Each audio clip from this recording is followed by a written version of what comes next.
ഇന്നത്തെ അറിയിപ്പുകൾ. സംസ്ഥാനത്തെ ഡ്രൈവിംഗ് ലൈസൻസ് നടപടികളിൽ നിർണായക മാറ്റം വരുത്തി മോട്ടോർ വാഹന വകുപ്പ്. കേന്ദ്ര മോട്ടോർ വാഹന നിയമത്തിൽ വന്ന പുതിയ ഭേദഗതിയുടെ അടിസ്ഥാനത്തിലാണ് കേരളത്തിലും ഈ മാറ്റം നടപ്പിലാക്കുന്നത്.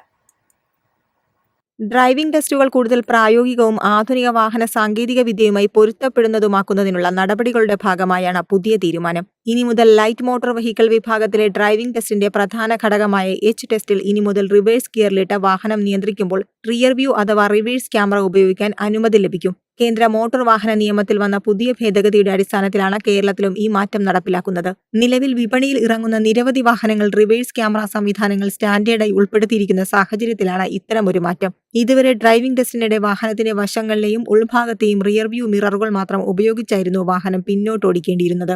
റിയർ വ്യൂ ക്യാമറയുടെ സഹായം സ്വീകരിക്കുന്നത് അനുവദിച്ചിരുന്നില്ല. ഡ്രൈവിംഗ് പരിശീലന രംഗത്തും ടെസ്റ്റ് നടപടികളിലും പുതിയ തീരുമാനം വലിയ മാറ്റത്തിന് വഴിവെക്കുമെന്നാണ് വിലയിരുത്തൽ. പുതിയ നിർദ്ദേശം സംസ്ഥാനത്തെ ഡ്രൈവിംഗ് ടെസ്റ്റ് കേന്ദ്രങ്ങൾ ഉടൻ പ്രാബല്യത്തിൽ വരും. News desk MyFin TV. സംസ്ഥാനത്തെ പകർച്ചവ്യാധി വ്യാപനം തടയുന്നതിന്റെ ഭാഗമായി 3 ദിവസം ഡ്രൈ ഡേ നടപ്പാക്കാൻ സർക്കാർ തീരുമാനിച്ചു.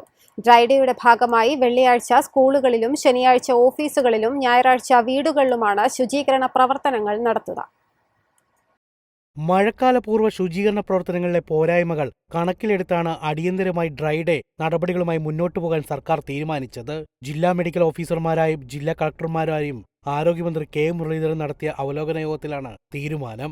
ഇത്തവണ മഴക്കാലപൂർവ്വ ശുചീകരണ പ്രവർത്തനങ്ങൾ തെരഞ്ഞെടുപ്പിൽ മുങ്ങിപ്പോകുന്നതാണ് കണ്ടത്. ഇക്കാര്യം കഴിഞ്ഞ ദിവസം ആരോഗ്യമന്ത്രി കെ മുരളീധരൻ സമ്മതിക്കുകയും ചെയ്തിരുന്നു. ഈ പശ്ചാത്തലത്തിലാണ് പകർച്ചവ്യാധി വ്യാപനം തടയാൻ അടിയന്തര നടപടികൾ സ്വീകരിക്കാൻ തീരുമാനിച്ചത്. ഇന്നലെ മാത്രം 8 പേർക്കാണ് ഷിഗല്ല രോഗബാധ സ്ഥിരീകരിച്ചത്. ഡെങ്കിപ്പനി കേസുകളും വർദ്ധിക്കുന്നുണ്ട്. 10,000-ന് മുകളിലാണ് ഓരോ ദിവസവും പനി ബാധിച്ച് ചികിത്സ തേടുന്നവരുടെ എണ്ണം. മഴ ശക്തമായ ഡെങ്കിപ്പനി കേസുകളും എലിപ്പനി കേസുകളും വർദ്ധിച്ചേക്കാമെന്നാണ് ആരോഗ്യ വിദഗ്ധർ നൽകുന്ന മുന്നറിയിപ്പ്. വരും ദിവസങ്ങളിൽ ആരോഗ്യരംഗത്ത് കൂടുതൽ ജാഗ്രത ആവശ്യമാണ്. ഇതും കൂടി കണക്കിലെടുത്താണ് ശക്തമായ നടപടി സർക്കാർ സ്വീകരിച്ചത്. News desk MyFin TV.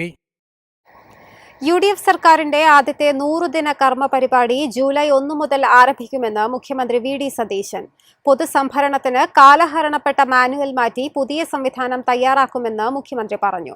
എല്ലാ വകുപ്പിലും ഇന്റഗ്രേറ്റഡ് ഫിനാൻഷ്യൽ അഡ്വൈസറെ നിയമിക്കാനും മന്ത്രിസഭായോഗത്തിൽ തീരുമാനമായി.